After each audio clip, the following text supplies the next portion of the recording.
ஸ்ரீமதி ராமானுஜாய நமக.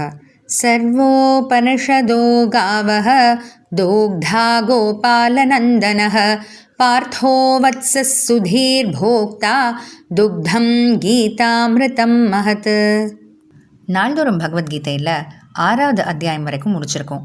இந்த 1லேருந்து 6வது அத்தியாயம் வரைக்கும் முடித்ததை முதல் ஷட்கம் அப்படின்னு சொல்லுவாங்க.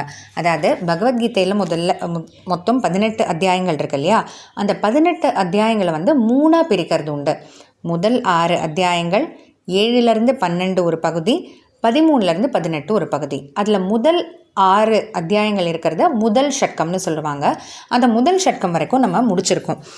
இப்போது பகவான் நமக்கு கொடுக்கக்கூடிய அறிவுரை பார்த்தா படிக்கட்டுகளாக பார்த்தா அதை நம்ம எப்படி பார்க்கலான்னா, முதல்ல பகவான் என்ன சொல்கிறாருன்னா, உன்னுடைய உடலை பற்றி மட்டுமே நினைக்காத, நான்றது உடல் இல்லை, ஆத்மா. அந்த ஆத்மாவை பற்றி நீ நினைக்க ஆரம்பி, அந்த ஆத்ம சிந்தனை வேணும்ன்ட்டு சொல்கிறாரு. அடுத்ததாக படிக்கட்டில் ஆத்மாவை பற்றி தியானம் யோகத்தை பற்றி சொல்கிறாரு. அதுக்கும் அடுத்ததா இந்த ஆத்ம சிந்தனை நீ செஞ்சியே அதை விட உயர்ந்ததானது பரமாத்ம சிந்தனை, அதாவது பகவானை பற்றின சிந்தனை அப்படின்ட்டு படிக்கட்டாக பிரித்து சொல்கிறாரு பகவான். இப்போது எதுக்கு இப்போது ஆத்மா உயர்ந்ததுன்னு 6 அத்தியாயங்கள் சொல்லணும்? ஏன்னா ஆத்ம சிந்தனையெல்லாம் சொல்லிட்டு அதை விட உயர்ந்தது பரமாத்ம சிந்தனைன்னு சொல்கிறாரு. அப்போது அந்த எப்போ பகவானை பற்றி நம்ம யோசிக்க ஆரம்பிக்கிறோமோ அதை தான் பக்தின்னு சொல்கிறது உண்டு. அப்போ நேரடியாக பக்தி பற்றி சொல்லாமல் எதுக்கு 6 அத்தியாயங்கள் வரைக்கும் ஆத்மாவை பற்றியே பேசணும் அப்படின்னா, பகவான் எப்போதும் நம்மளை ரொம்ப உயர்ந்த விஷயம், பகவான் மட்டுமே இல்லை, எந்த ஒரு விஷயத்துலையுமே பாருங்களேன், ரொம்ப பெரிய ஒரு விஷயத்தை எடுத்த உடனே சொன்னால் நம்மளே திகச்சு போயிடுவோம், ஒன்றும் புரியாமல் குழம்பி போயிடுவோம். அப்போ படிக்கட்டாக சொன்னாதான் நம்மளாலையும் ஈஸியாக சுலபமாக அந்த கிரகிச்சிக்க முடியும் இல்லையா? அதே தான் பகவானும் இங்கே செய்கிறாரு. முதல்ல உன்னோட உடலையே பார்த்துட்ருக்காத, அதை தாண்டி ஆத்மான்னு ஒன்று உயர்ந்ததாக இருக்குது அப்படின்னு சொல்கிறாரு. அப்போ அந்த ஆத்மாவை பற்றின பெருமைகள்லாம் சொல்கிறாரு. அந்த ஆத்மாவை பற்றி நினைக்க அதை பற்றி தியானம் செய்ய என்னெல்லாம் நடக்கும்னு சொல்லிட்டு, பிறகு நம்ம அந்த ஆத்ம விஷயங்கள் பற்றி நம்ம நினைக்க ஆரம்பித்து அதில் தான் நம்ம ஈடுபட ஆரம்பிக்கிறோங்கும்போது அப்போ அடுத்து ஒரு படிக்கட்டு இருக்குது, இதோட முடியலைன்னு சொல்லி ஆத்மாவை காட்டிலும் ரொம்ப வேறுபட்டவர், ரொம்ப உயர்ந்தவர்ன்றது பரமாத்மா பகவான்னு சொல்லி பகவான் சொல்கிறாரு.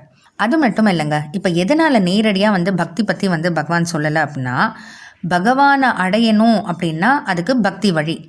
அந்த பக்தி உடனே பிறந்துருமா, உடனே நமக்கு வளர்ந்துருமா அப்படின்னு கேட்டால், அந்த பக்தி பிறந்து வளர்கிறதுக்கு நம்ம விடாமல் கர்மங்களை செஞ்சுட்டு வரணும், கர்மயோகத்தை. எதனால அப்படின்னு கேட்டிங்கன்னா, ஏன்னா இந்த கர்மயோகத்தை நம்ம செய்ய தான் நமக்குள்ளே இருக்கிற அந்த அழுக்குகள்லாம் போகும் இல்லையா, நம்ம பாவங்கள்லாம் குறைஞ்சு, எப்போ அந்த பாவங்கள் குறையுதோ அப்போ தான் நல்ல விஷயங்களை பற்றி சிந்திக்கணுன்ட்டே நமக்கு எண்ணம் போகும். இல்லைன்னா திரும்ப நம்ம இந்த உடல் சம்மந்தப்பட்ட விஷயங்கள், இந்த உலக விஷயங்கள் பற்றி மட்டுமே தான் நினச்சிட்டு இருக்க போகிறோம். அது மாறணும்னா முதல்ல அப்போ நம்ம கர்மங்களையே கர்ம யோகமாக, அதாவது பற்று இல்லாமல், நான் தான் செய்கிறேன்ற அந்த அகங்காரம் இல்லாமல், தாழ்ந்த பலனுக்காகலாம் இல்லாமல், பகவான் சொல்லியிருக்காரு அப்படின்றதுக்காக செய்கிறேன்ற அந்த எண்ணத்தோடு செய்ய தான் நம்மளோட பாவங்கள்லாம் குறையும். இப்போ இந்த கண்ணாடியில் இருக்கிற அழுக்கு போனால் தானே நம்மளுடைய பிம்பம் நம்ம பார்க்க முடியும், பிரதிபிம்பம். அதே போல தான் நம்ம மனசுக்குள்ளே அவ்வளோ அழுக்குகள் இருக்குது, பாவங்கள்லாம் இருக்குது அப்படின்னா எப்படி அதை தாண்டி நம்ம ஆத்மாவை பற்றியோ பரமாத்மாவை பற்றியோ யோசிக்க முடியும்?